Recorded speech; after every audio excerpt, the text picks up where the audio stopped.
อ้โหครับ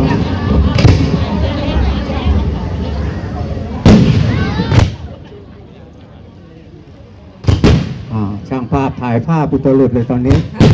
สวยงามมากนะคะ